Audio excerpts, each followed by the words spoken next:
Welcome to the Allison Knows podcast. Today, we're taking a deep dive into some fascinating ideas about truth technology and how our minds work. Okay. You've given us quite the collection of sources, excerpts from books about political lies, the power of the mind over the body, the impact of algorithms, and even a guide to social media. Wow. Our mission is to help you connect the dots between these seemingly different topics and uncover some surprising insights about how they impact your life. Yeah. Ready to dive in? Absolutely. What's fascinating about this set of sources is the potential to uncover how these seemingly disparate topics are interconnected, Yeah. particularly in a world where we are constantly bombarded with information. Right. It's more important than ever to understand how these forces shape our perceptions and influence our decisions. Absolutely. So let's get started. Okay, so let's start with Beyond the Big Lie, which takes us behind the scenes of political fact-checking. Oh. The author, a veteran fact-checker himself, shares a pretty shocking story about deliberately avoiding revealing that Republicans had more falsehoods than Democrats in early PolitiFact reports. That's a really thought-provoking revelation. Yeah? It raises questions about the challenges of maintaining objectivity in a politically charged environment. Right.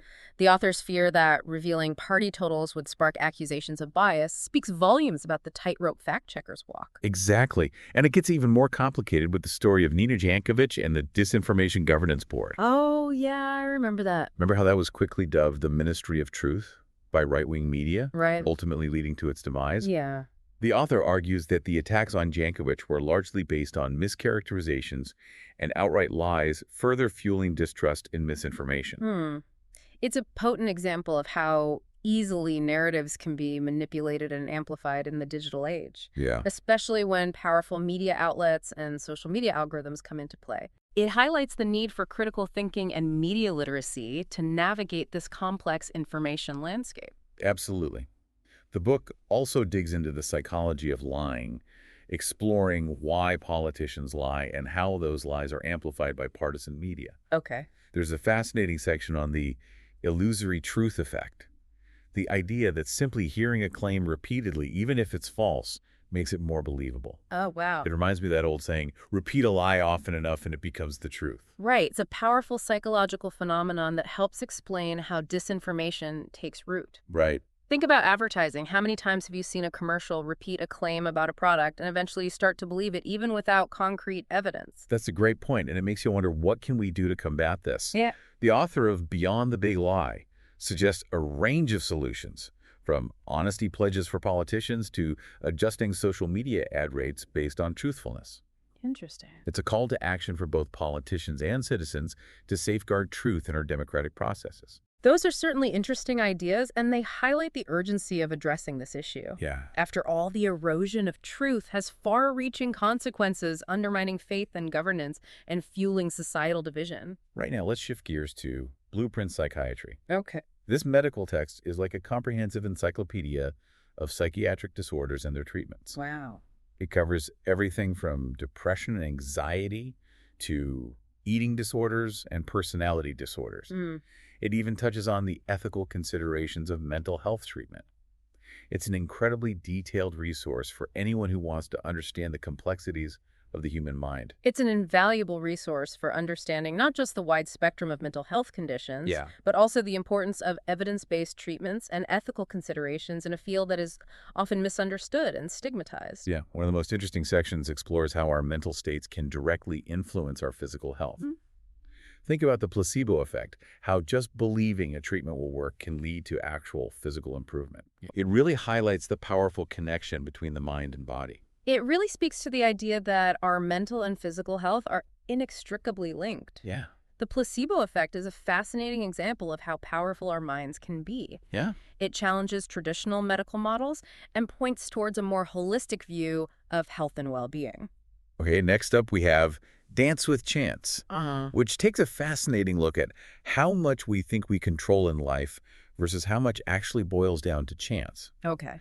Think back to a time when you were absolutely sure about something, maybe an important decision or a prediction about the future, and then things went in a totally different direction. Yeah. The authors of this book argue that we often overestimate our ability to predict and control events, especially in areas like medicine, investments, and business. It's a humbling reminder that we don't always have all the answers and that life is full of unexpected twists and turns. Exactly. The book encourages us to embrace uncertainty as a natural part of life, to be open to new possibilities, and to accept that sometimes things just happen. That makes sense. Instead of trying to control every outcome, the authors advocate for sminking, which is their term for a blend of thinking and intuition. Sminking. Yeah, it's about using our analytical minds to evaluate information while also listening to our gut feelings Okay. and recognizing that sometimes our intuition can guide us in ways that pure logic can't. It's a really interesting concept that challenges us to think about decision-making in a more nuanced way. Right. It's not about abandoning logic, but rather recognizing that there's a place for both intuition and rational thought in the process. Exactly. They also highlight the importance of deliberate practice and feedback in honing our intuition. Okay. It's not some magical ability that some people have and others don't. Right? It's a skill that can be developed through experience and feedback, just like any other skill. It's a really empowering message. Yeah. It suggests that we can become better decision makers by actively seeking out experiences that challenge us, paying attention to the outcomes of our choices, and learning from both our successes and our mistakes. Absolutely. The book also tackles the topic of happiness, challenging some of the claims made by positive psychology. Interesting. It's a reminder that happiness is not a destination, but rather a journey, Yeah. and that it's often found in the unexpected moments, in the challenges we overcome, and in the connections we make along the way. It's a more realistic and nuanced perspective on happiness than the often simplistic messages we hear in self-help books. Yeah. It recognizes that happiness is a complex and multifaceted experience that's influenced by a multitude of factors, both internal and external. Before we move on to our next source, let me take a quick moment to remind you to like, subscribe, and share this episode of the Allison Knows podcast. Yes, please do. We'd love for you to join our community on Spotify and YouTube as well. That's right. Come join us. Now let's delve into the world of economics with Milton Friedman's Free to Choose. Okay. It's considered a classic for a reason. It's a passionate defense of free market principles and a call for limited government intervention in the economy. Friedman's work is a cornerstone of libertarian economic thought, and it continues to be relevant today. It presents a compelling argument for the efficiency of market mechanisms and the power of individual choice, Right. while critiquing government interventions that he believes distort markets and stifle innovation. He firmly believes that individuals are best equipped to make choices about their own lives, Yes. and that the free market, guided by the invisible hand of self-interest, is the most effective way to allocate resources and create wealth. Okay. He's a strong advocate for individual freedom and personal responsibility. His perspective really challenges us to think critically about the role of government in society. Yeah. While we may agree that government has a role in protecting individual rights and providing essential services, Right. Friedman urges us to be skeptical of interventions that go beyond that, arguing that they often create unintended consequences that can harm both individuals and the economy as a whole. Friedman also dives into the complexities of inflation, arguing that it's primarily caused by excessive money creation by governments and misguided central bank policies. Okay. He believes that inflation erodes economic stability and ultimately harms individuals. It's a reminder that government policies, even those intended to help, can have far-reaching and often unintended consequences. Yeah. Friedman's analysis emphasizes the importance of sound monetary policy and fiscal responsibility in creating a stable economic environment. Free to Choose is a really thought-provoking read, especially if you're interested in understanding the foundations of free market economics and the arguments for limited government. It challenges us to consider the trade-offs between individual freedom and collective action. Right. And it encourages us to think deeply about the role of government in our lives. It's a book that sparks debate and encourages critical thinking about economic issues, regardless of whether you agree with all of Friedman's conclusions. Right. It's a valuable framework for understanding the dynamics of free markets and the potential downsides of government interventions. Okay. Now let's fast forward to the digital age with Kevin Roose's Future Proof. Okay. This book tackles the anxieties and uncertainties many of us feel about the impact of artificial intelligence and automation on the future of work. It's a timely book that speaks to one of the defining challenges of our time. How do we navigate a world that is rapidly being transformed by technology? Exactly. Yeah. Roos acknowledges the very real fears about job displacement and economic disruption, Right. but he also offers a message of empowerment, encouraging us to adapt and thrive in this evolving landscape. It's about recognizing that the future of work is likely to look very different from the past, Yeah. and that those who are willing to learn, adapt, and embrace new opportunities will be best positioned to thrive. Right. He starts by debunking the myth of robot-proof jobs. Okay. Instead of clinging to the idea that certain jobs will always be safe from automation, he urges us to focus on developing skills and a mindset that are adaptable and resilient. Right. He believes that AI and automation will eventually impact nearly every profession in some way. So it's about being prepared for those changes, rather than trying to avoid them. He encourages a shift in perspective from one of fear and resignation to one of proactivity and empowerment. Okay, Roos outlines 4 key areas of skills that he believes will be in high demand in the future. Okay, what are they? Number 1, technological literacy, understanding how technology works and being able to use it effectively. Okay. Number 2, social intelligence, building relationships, communicating effectively, and collaborating with others. Yeah. Number 3, creativity and critical thinking, coming up with new ideas, solving problems, and thinking outside the box. Okay. Number 4, adaptability and resilience, being able to adjust, to change, learn new things, and bounce back from setbacks. These skill sets go beyond specific job titles and represent broader capabilities that will be essential for navigating a world that is increasingly complex and unpredictable. Right. They emphasize the importance of human connection, creative problem solving, and the ability to learn and adapt to new situations. And he doesn't just leave us hanging with a list of skills. Roos provides practical advice on how to develop those skills, from seeking out learning opportunities to building strong relationships and cultivating a growth mindset. Okay. It's a call to action, to be proactive and to view change not as a threat, but as an opportunity for growth and reinvention.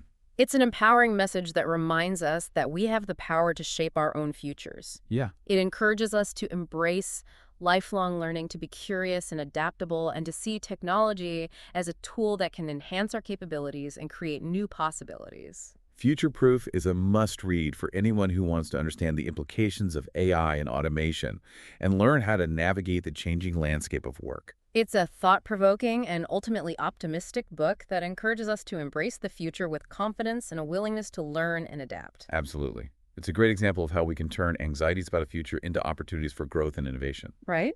It reminds us that while technology may disrupt industries and change the nature of work, it also has the potential to create new opportunities and enhance human capabilities in unprecedented ways. It's really amazing to think about. Yeah, now let's take a detour into the world of philosophy with Philosophy, the Basics. Okay. This book is a fantastic starting point for anyone who's curious about the big questions that have captivated thinkers for centuries, questions about the nature of reality, knowledge, morality, and the human condition. It's an invitation to engage in critical thinking and to examine our own beliefs and assumptions about the world. Yeah. It encourages us to question everything, to challenge our own perspectives, and to engage in meaningful dialogue about the things that matter most. The book covers a wide range of philosophical concepts and debates, starting with the question of whether or not God exists. Okay. It explores classic arguments for and against the existence of God, like the ontological argument, which argues that the very concept of God implies his existence, Okay. and the problem of evil, which questions how a benevolent and all-powerful God could allow suffering to exist in the world. Even if you don't come away from these discussions with definitive answers, they can deepen our understanding of our own beliefs and the complex relationship between faith and reason. The book then moves on to the problem of knowledge, exploring skeptical arguments that question our ability to know anything with certainty. For example, the illusion argument suggests that our senses can be deceiving and that we can't always trust our perceptions to accurately reflect reality. It's a humbling reminder that there are limits to our knowledge and that we should always be open to the possibility that our beliefs, even those we hold with the utmost confidence, could be mistaken. The book also tackles the mind-body problem, the enduring question of how our physical brains give rise to our subjective mental experiences. Okay. It explores different theories like dualism, which posits that mind and body are distinct entities, Okay. and materialism, which argues that all mental states are ultimately reducible to physical processes in the brain. It's a fascinating exploration of one of the most profound mysteries of human existence. How do we explain consciousness? The mind-body problem highlights the limitations of our current scientific understanding and the different ways philosophers have attempted to make sense of the relationship between mind and matter. The book doesn't shy away from ethical questions either. Okay. It explores different moral frameworks like utilitarianism, which emphasizes maximizing happiness and minimizing suffering. Okay. Deontology, which focuses on moral duties and obligations. And virtue ethics, which emphasizes character and the development of moral virtues. These ethical frameworks offer different lenses through which to view moral dilemmas and make decisions. Yeah. Exploring them can help us articulate our own values, understand different ethical perspectives, and develop a more nuanced and thoughtful approach to ethical issues. Philosophy. The basics is a great starting point for anyone who wants to delve into the world of philosophy and grapple with these fundamental questions about existence, knowledge, morality, and the human condition. It's a reminder that philosophy is not just an abstract academic pursuit, Right. but a way of engaging with the world more thoughtfully and critically. Right. It encourages us to ask why, to challenge assumptions, and to search for deeper meaning and understanding. Absolutely. And finally, we come to Social Boom. Okay. This book is all about harnessing the power of social media for business success. All right. In today's digital age, a strong online presence is no longer optional. It's essential. The author Jeffrey Gitomer is a renowned sales expert who understands that building relationships and engaging with customers on a personal level is key to success in any business. Yeah. He argues that social media platforms are essential tools for businesses that want to thrive in the 21st century. He emphasizes the importance of being authentic and transparent, Right. building genuine connections with your audience, and using social media to create a community around your brand. It's about using social media not just to broadcast marketing messages, but to tell your story, share your values, and connect with people on a human level. Consumers can spot inauthenticity a mile away, so it's crucial to be genuine in your interactions and to focus on building relationships rather than just chasing likes and followers.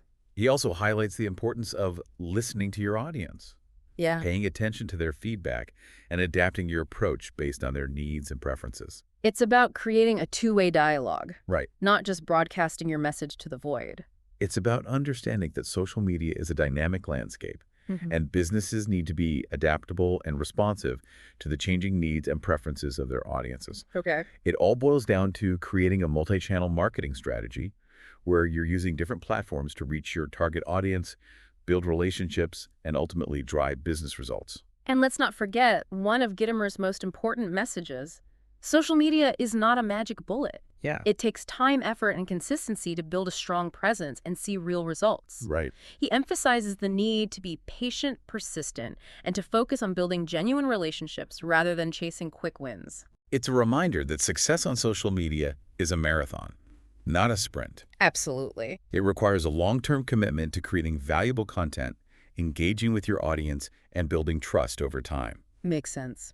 Okay, that's a wrap for part 1 of our deep dive into these 7 fascinating books. Wow, we've covered a lot of ground, but we've only just scratched the surface. We've only just begun. In part 2, we'll continue our exploration, delving deeper into the nuances of each book and connecting the dots between these seemingly disparate topics. Yeah. We'll uncover more surprising insights and practical takeaways that you can apply to your own life. And before we sign off, let me remind you again to like, subscribe, and share this episode of the Allison Knows podcast. Yes, be that. And if you haven't already, be sure to join the Allison Knows community on Spotify and YouTube. We'd love to have you there. Stay tuned for part 2, where we'll continue our journey into the world of truth technology and the power of the human mind. All right, see you there.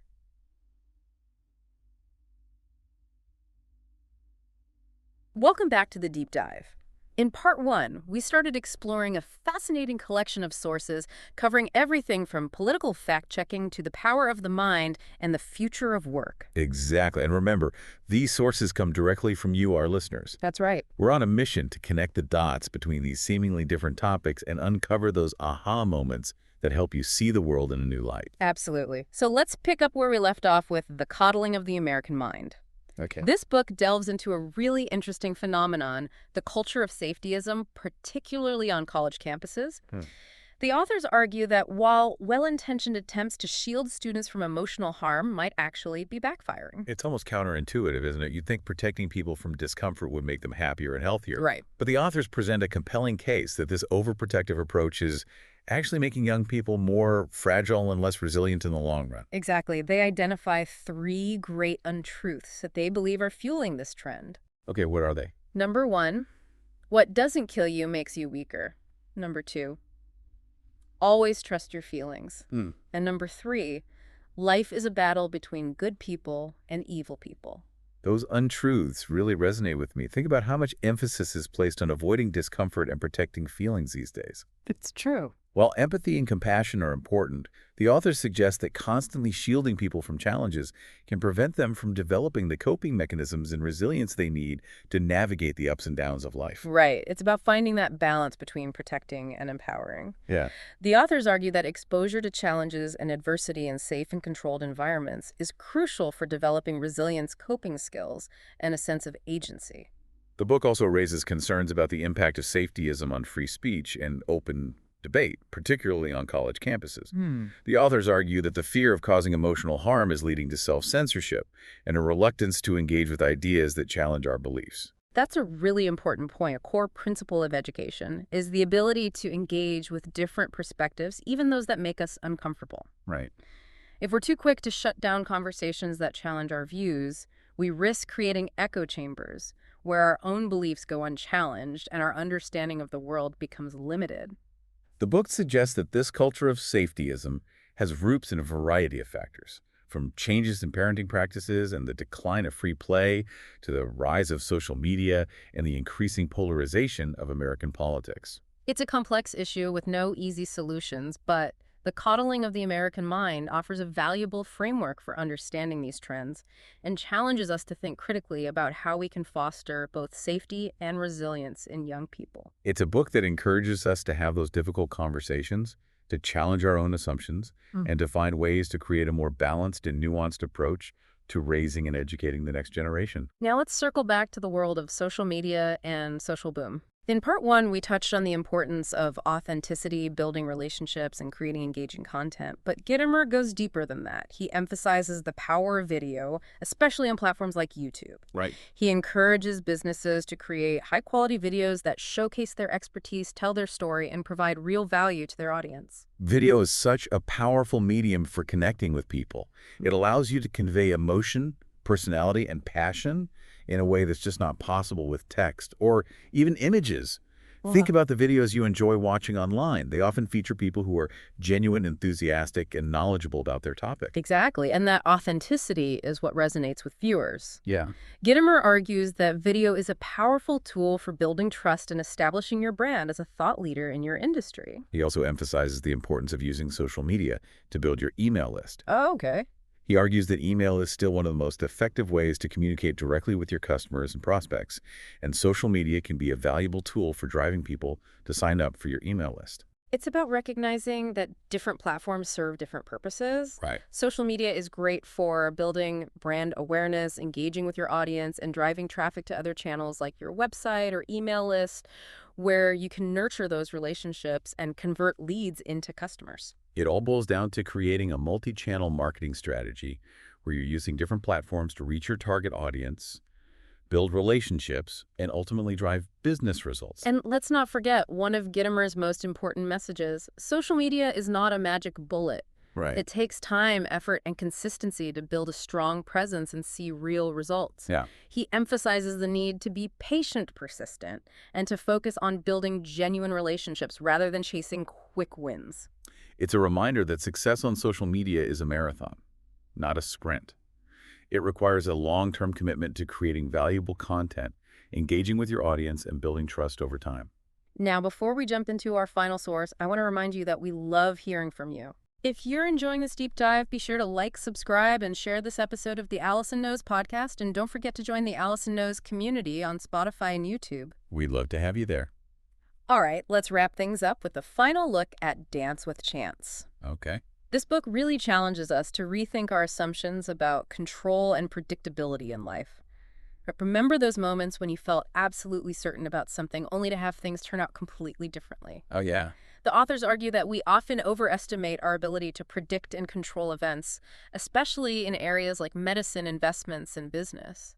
It's a humbling reminder that we're not always in the driver's seat. Life throws curveballs, and sometimes the best we can do is adapt, adjust our course, and learn from those unexpected twists and turns. The authors use some fascinating examples to illustrate this point. For instance, they talk about how expert predictions, even in fields like medicine and finance, are often wrong. It's not that experts don't know what they're talking about, it's that the world is complex. And there are so many factors that can influence outcomes that even the most knowledgeable predictions can be thrown off course. It's a call to embrace uncertainty as a natural part of life instead of trying to control every outcome. The authors encourage us to focus on what we can control: our own actions, our attitudes, and our responses to the challenges we face. They also challenge some of the common assumptions about happiness. Okay. Instead of viewing happiness as a fixed state that we can achieve through specific techniques or achievements, they suggest that happiness is a dynamic process that's influenced by a multitude of factors, many of which are outside our direct control. It's a more realistic and nuanced perspective on happiness than the often simplistic messages we hear in self-help books. It recognizes that happiness is not a destination we arrive at, but rather a journey with its ups and downs, its moments of joy and sorrow, and its unexpected detours along the way. The authors argue that true happiness comes not from avoiding discomfort or chasing fleeting pleasures, but from embracing the full spectrum of human experience, including the challenges, the setbacks, and the uncertainties that life inevitably throws our way. It's about finding meaning and purpose in our lives, cultivating strong relationships, contributing to something larger than ourselves, and learning to appreciate the beauty and wonder of the world around us, even in the midst of difficulty and uncertainty. Dance with Chance is a thought-provoking and ultimately uplifting book that encourages us to let go of our illusions of control, embrace uncertainty, and find joy in the journey, even when we don't know where it will lead us. And it's a reminder that sometimes the most rewarding experiences come from those unexpected detours, from those moments when we step outside our comfort zones, and from those times when we allow ourselves to be surprised by the beauty and serendipity of life. It's amazing how these seemingly different books all seem to connect in some way, from the dangers of political lies to the power of the mind over the body, the unpredictability of life, and the need to adapt to a future shaped by AI. It's a lot to take in. It is, and yet there's a common thread that runs through all of these books, a focus on human agency, on our ability to make choices, to learn and grow, and to shape our own destinies, even in the face of forces that seem beyond our control. And that brings us back to our original goal, to connect the dots between these different ideas and help you see the world in a new way. So let's take a step back and consider the bigger picture, what emerges when we consider all these ideas together. One thing that really stands out to me is the importance of critical thinking, whether we're evaluating political claims, navigating the complexities of social media, or grappling with philosophical questions. The ability to think critically, to question assumptions, and to evaluate evidence is essential for making informed decisions and navigating the challenges of our time. I completely agree. It's about developing that inner skeptic, that voice that asks, is this true? What's the evidence? Are there other perspectives I need to consider? It's about being willing to challenge our own beliefs and to be open to new information, even when it's uncomfortable or contradicts what we thought we knew. And critical thinking isn't just about analyzing information. It's also about understanding the emotional and psychological factors that influence our beliefs and behaviors.